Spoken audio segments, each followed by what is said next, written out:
Hello everyone, welcome back to Ansarkari. So in yesterday's last video, we covered up the topic of reforms in the direct taxation. So today, firstly, we'll take up the reforms in indirect taxation. So to talk about yesterday, we also covered about the examples of direct and indirect taxes also. So that is also an important part. So when talk about the excise duties, so in order to raise the revenues, excise duty was levied on selected goods. So over the years, the revenue requirement has increased with time because of again the increase in demands and again to maintain the growth momentum also. So it becomes important even on the part of the public sector, the government, to look into how much capital expenditure is required, or even when talk about the revenue expenditure also. So gradually, this list of commodities on which union excise duty was imposed, it was expanded. And initially, the emphasis was to include the raw materials, intermediate goods, rather than the final consumer goods for the reasons of administrative convenience. So initially, it was being imposed on the raw materials and intermediate goods. So because it was easy to levy the tax on those goods and then collect also. So 75-76 mein tax was extended to all the manufactured goods from this time period. So this is again, we also relate this year with the imposition of national emergency in India. Then structure of the excise duties by the mid of 1970s, it became more complex, highly distortionary. Some commodities were subject to specific duties, others to the ad valorem taxes. So when we talk about the ad valorem taxes, so it is imposed on the value of the commodity, not on the quantity. So this difference needs to be clear. And later, so gradually we saw that tax became more complex, the system became more complex, and this again we talked about this key. This is on the challenges and how we can increase, how we can make the system of payment of taxes more convenient for the people.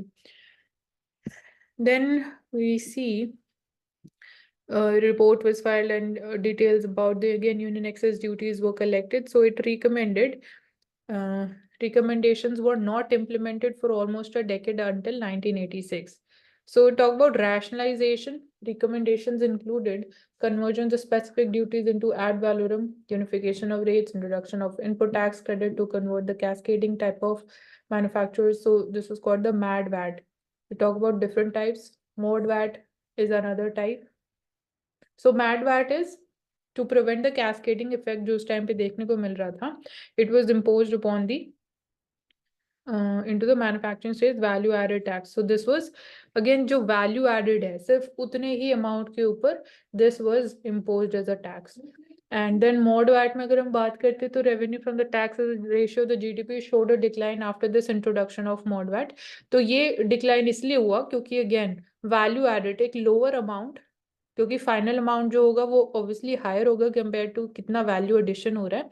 तो since value addition के ऊपर tax impose होना start हुआ तो इसलिए जो tax revenue था उसमें भी हमें थोड़ा डिक्लाइन देखने को मिला in terms of the revenue.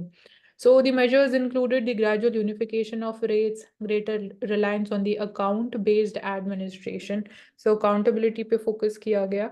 1999 की अगर हम बात करते तो almost 11 tax rates वो merged into the 3.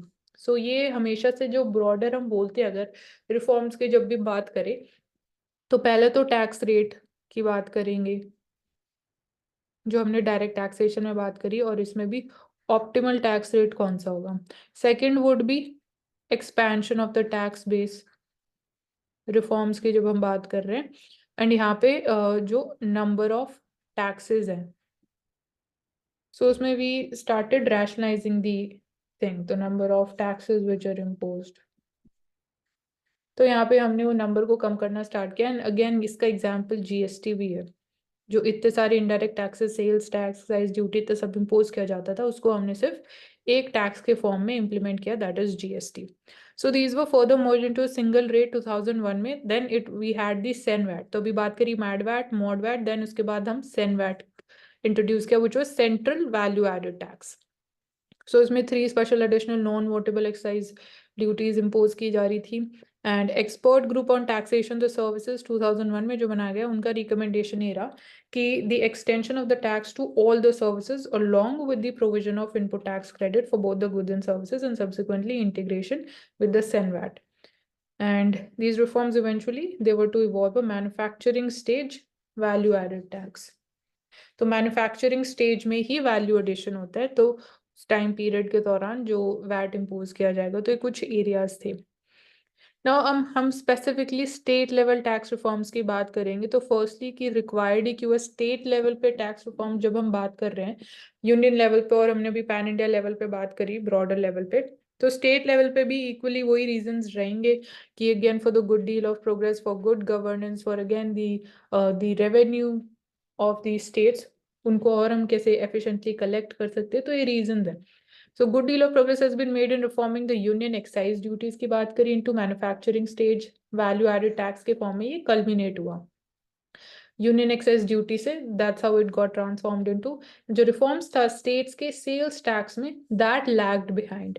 तो जो यूनियन एक्साइज ड्यूटीज थी, नेम में ये यूनियन उसको सेंटर इम्पोज करता था एक्साइज ड्यूटी को, स्टेट लेवल पे we had the sales tax. But sales tax में उसी टाइम पीरियड मतलब इन सिंक रिफॉर्म्स नहीं हुए, तो इसलिए अब हम सेपरेटली बात करें स्टेट लेवल टैक्स रिफॉर्म्स की। So these reforms were critical from view point of efficiency, for they contribute over 60% of states' tax revenues. And besides, in order to evolve a coordinated consumption tax system in the country, it's important to calibrate the reforms also. State पे भी और central level पे भी needs to work in a collaborated manner. तो यहाँ पे जैसे हमने ये पॉइंट जो बोल रहा है, sales tax they comprise 60% the state tax revenue, it reflected again कि जीएसटी कॉम्पनसेशन के अराउंड जो इशू आ रहा है वो इसी रीजन की वजह से आ रहा है कि sales tax now it became a part of GST, और जो स्टेट्स को रेवेन्यू शॉर्टफॉल में प्रॉब्लम हो रही है, और वैसे कि इवन कोविड-19 की वजह से भी स्टेट्स को उतना जो कॉम्पनसेशन मिलना चाहिए था नहीं मिल पाया। So that is again creating a problem on the part of the revenue to the states. And now when we see the taxes in the country was initiated in the report on the reform the domestic trade taxes in India prepared by the NIF. So this is the report examining the alternative models क्या हो सकते हैं coordinated consumption tax system के. So GST भी consumption tax है, क्योंकि जो भी आप goods and services consume कर रहे हो उनके ऊपर GST लेवी किया जाता है. So यहाँ पे कंजम्पशन टैक्सेशन सिस्टम की फीजिबिलिटी को स्टडी किया गया, जिसमें 3 पॉइंट्स निकल के आए कि centralising the sales tax and unifying the levy with the excise duties किया जा सकता है. Second is giving the states the power to levy all the domestic indirect taxes with a corresponding reduction in the tax devolution. तो ये एक point put forward किया गया कि अगर स्टेट्स को सारी पावर दी जाएंगी टू लेवी, तो जो सेंटर की तरफ से टैक्स डेवल्यूशन रहता है on the part of the finance commission वो कम हो सकता है.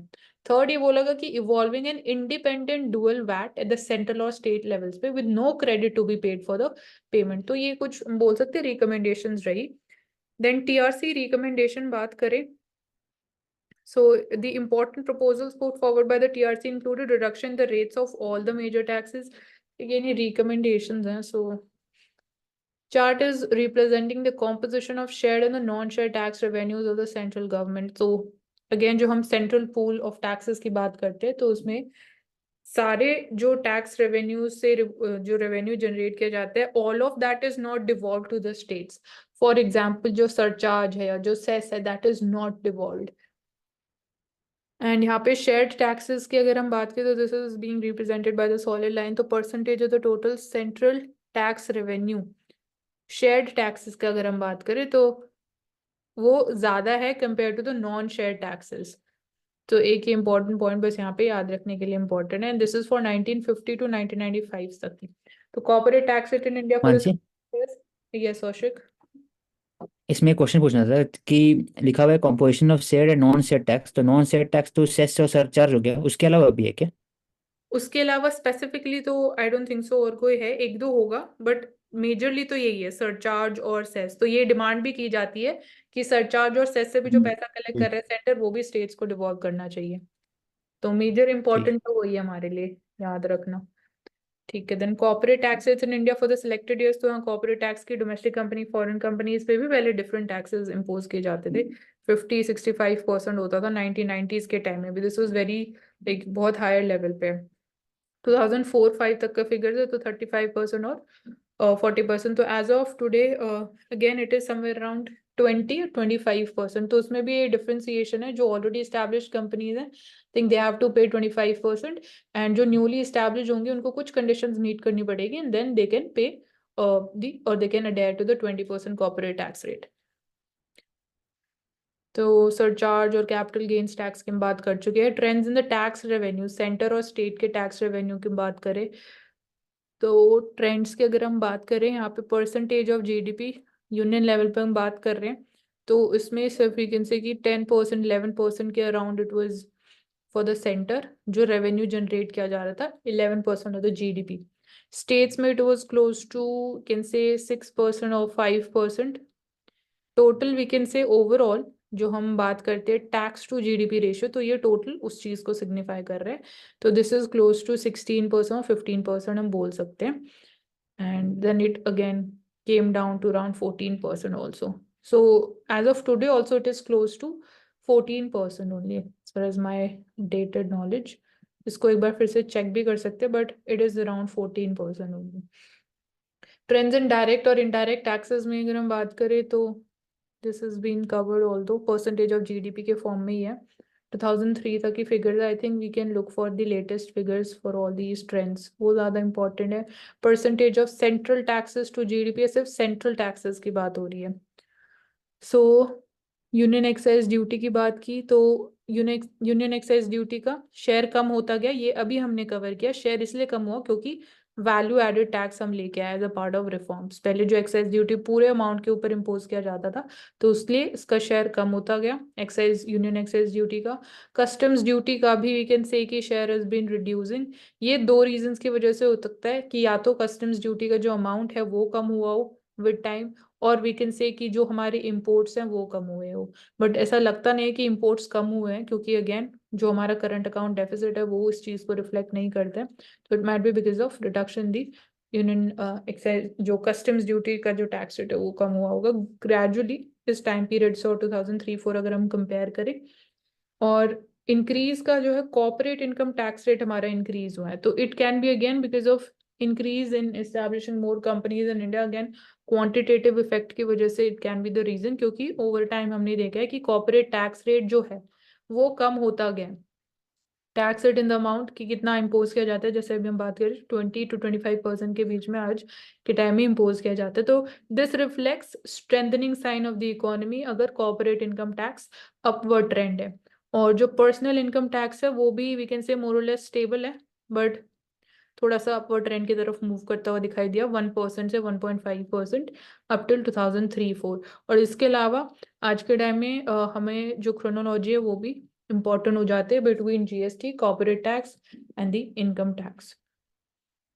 So what are the shortcomings and the challenges so far? The most important challenge is restructure करना पूरे टैक्स सिस्टम को क्योंकि बहुत बड़ा नेटवर्क बहुत बड़ा सिस्टम है.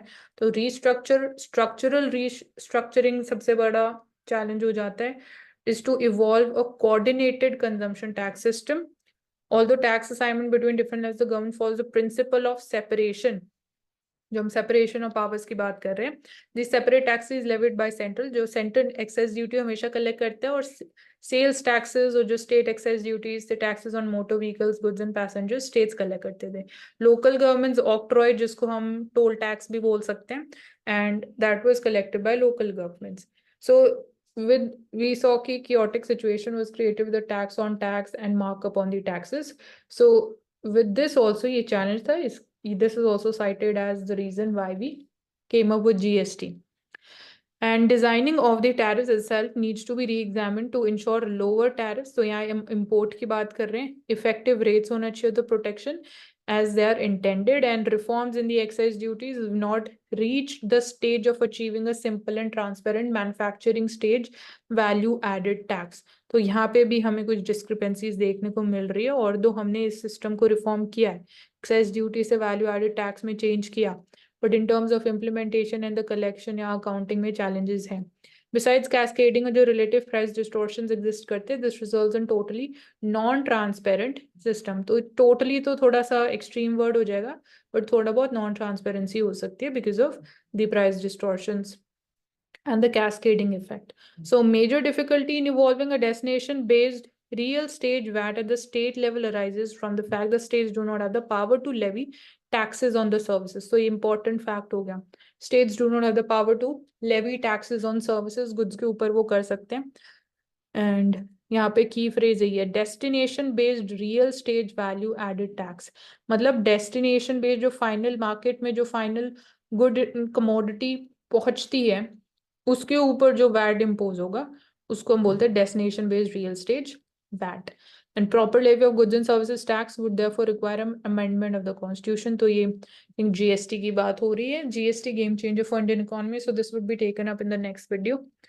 So we can take up the doubts if there are any doubts. Karuna and Ashik.